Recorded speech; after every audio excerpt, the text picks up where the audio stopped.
สบายดีคลิปนี้พี่ๆจะพาไปเบิ้งตู้แช่หน้าเปิดที่ว่ามันโบมีแก้วขั้นเนาะที่พี่ๆสร้างมาให้ลูกค้าทางหลวงพระบางอันนี้จะเป็นแบรนด์ของแซนเดนสินค้ามาตรฐานกันอยู่แล้วเนาะลูกค้ามาสร้างกับพี่ๆมูลค่ามันก็สูงเลยอยู่ประเทศไทยมีแต่2เครื่องเดี๋ยวนี้เพิ่นเอาไปหมดเลยเนาะได้รอท่าเครื่องแมนเกือบ2อาทิตย์พี่ๆสร้างมาไว้ให้เพิ่นตู้นี้ส่วนหลายแมนเขาเจ้าจะไปเปิดมินิมาร์ทหรือว่าไปเปิดร้านอาหารอย่างสิอยากตกแต่งคือเขาจับเอาพักเอามังไม้จับอย่างง่ายๆมันบ่มีแก้วขั้นเลยเนาะนี่ไปมาเบิ้งคือตัวนี้เลยตัวนี้เป็นรุ่นของแบรนด์เซนเดนนะพี่ๆขึ้นหน้าจออยู่นี่ให้เลยนี่เป็นรุ่นนี้เลยนี่คือตัวนี้ราคากับโบแพงเนาะ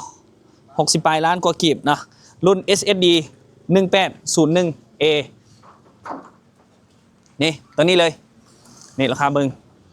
นี่ตัวอย่างตัวนี้จะเป็นเครื่องไหม้มาจากโรงงานกันเลยเนาะเขาเจ้าจะประกอบตีรางยังซี่มาให้เลยพี่ขึ้นทางนี้กับโมได้มาขอขึ้นทางนี้หน่อย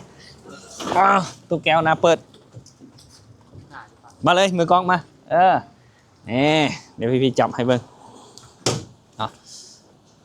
อันนี้เอารถฟอกลิฟต์ยกขึ้นบางนึงนี่วันนี้เอาชิมาต่อรถฮู้แม่นตามที่พี่ขึ้นมาให้ทางด้านหน้าเลยเนาะ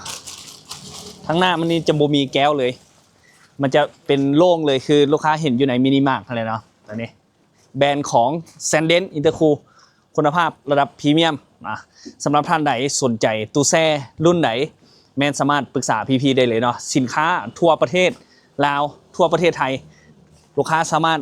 ออเดอร์กับพี่ได้เลยตัวที่มันบ่มีสต็อกอยู่แล้วเนาะแต่ว่าส่วนหลายก็มีสต็อกอยู่แล้วเด้อ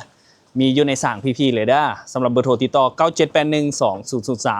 99310546พี่มืออาชีพว่องไวโปร่งใสทันสมัยไปกับพี่ขอขอบใจ